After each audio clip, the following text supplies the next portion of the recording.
নমস্কার বন্ধুরা, পপু কিচেনে আপনাদের স্বাগত। আজকে আমি পনিরের রেসিপি বানাবো। তার জন্য আমি কড়াইতে দিয়ে দিলাম সাদা তেল। তেলটা গরম হলে আমি দিয়ে দেব পনির আমি কিউব করে কেটে রেখেছি। তেলটাও গরম হয়ে গেছে, পনিরগুলো দিয়ে দিচ্ছি।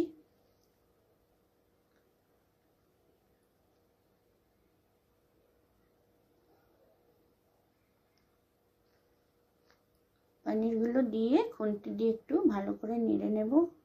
পনিরগুলো হালকা একটু লাল লাল করে ভাজা করব।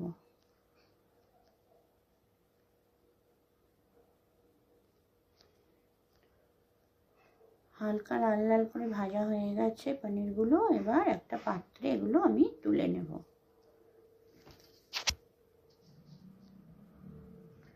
পনিরগুলো একটা পাত্রে তুলে নিচ্ছি।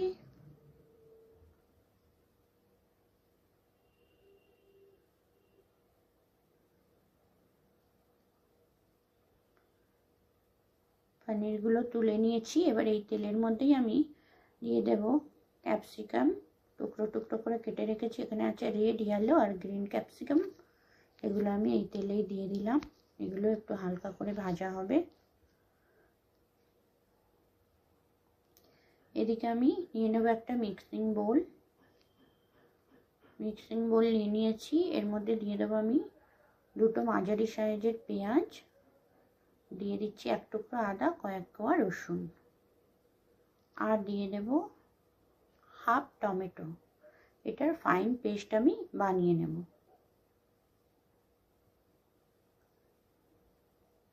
ক্যাপসিকামটা একটু খুন্তি দিয়ে নেড়ে নিচ্ছি। একটু ভাজা ভাজা হয়ে গেছে হালকা।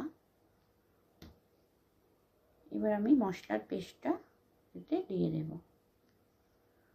মশলার পেস্টটা ক্যাপসিকামে দিয়ে ভালো করে কষিয়ে নেব মশলাটা। আর এদিকে আরেকটা ফাইন পেস্ট আমি বানাবো কাজু আর কিশমিশের। দিয়ে দিলাম বেশ কিছুটা কাজু আর অল্প একটু কিশমিশ। সেটার আমি একটা পেস্ট বানিয়ে নিচ্ছি।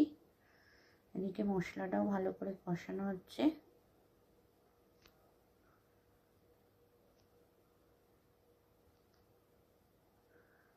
এখানে আমি দিয়ে দিলাম হাফ চামচ ধনে গুঁড়ো, দিয়ে দিচ্ছি হাফ চামচের কম লাল লঙ্কা গুঁড়ো, দিয়ে দিলাম এক চামচ মিট মশলা গুঁড়ো। এবার খুন্তি দিয়ে আমি মশলাগুলো একটু মিশিয়ে নিলাম।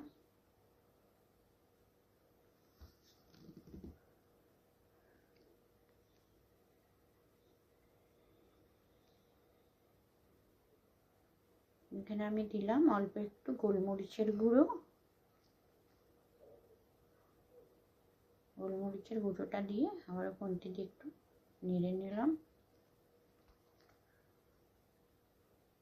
এবার আমি দিয়ে দিচ্ছি পরিমাণ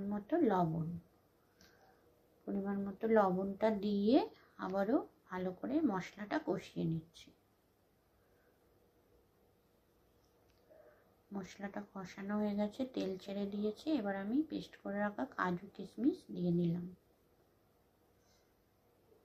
কাজু কিশমিশটা দিয়ে আবারও ভালো করে মশলার সাথে মিশিয়ে নিলাম।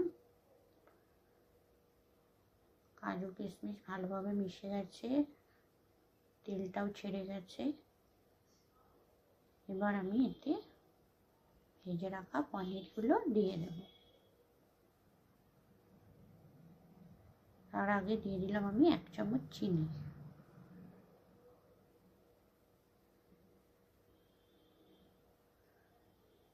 চিনিটা দেওয়ার পরে এবার পনিরগুলো আমি দিয়ে দিচ্ছি।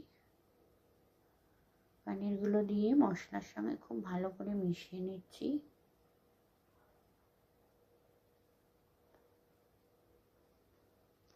এবার আমি দেবো এক চামচ কাসুরি মেথি।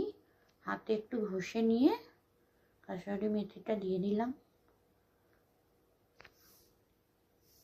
খুন্তি দিয়ে কাসুরি মেথিটা ভালো করে মিশিয়ে নিলাম পনিরের সাথে। এবার আমি দেব এক টুকরো বাটারটা দিলে পনিরের স্বাদ কিন্তু দ্বিগুণ হয়ে যায়। বিশ্বাস করুন, খেতে এত দারুণ হয়। এটা সব কিছুর সঙ্গেই আপনারা খেতে পারবেন। রুটি, পরোটা, লুচি, ফ্রাইড রাইস, এমনকি পোলাওয়ের সাথে খুব ভালো যায়। বাটারটা মেল্ট হয়ে গেছে, দেখুন কত সুন্দর দেখতে লাগছে। খেতেও কিন্তু দারুণ হয় বন্ধুরা, অবশ্যই আপনারা বানিয়ে খাবেন।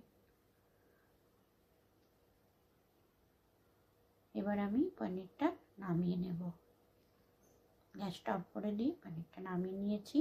দেখুন কত সুন্দর দেখতে হয়েছে, কালারফুল পনির। আপনারা অবশ্যই বানিয়ে খাবেন।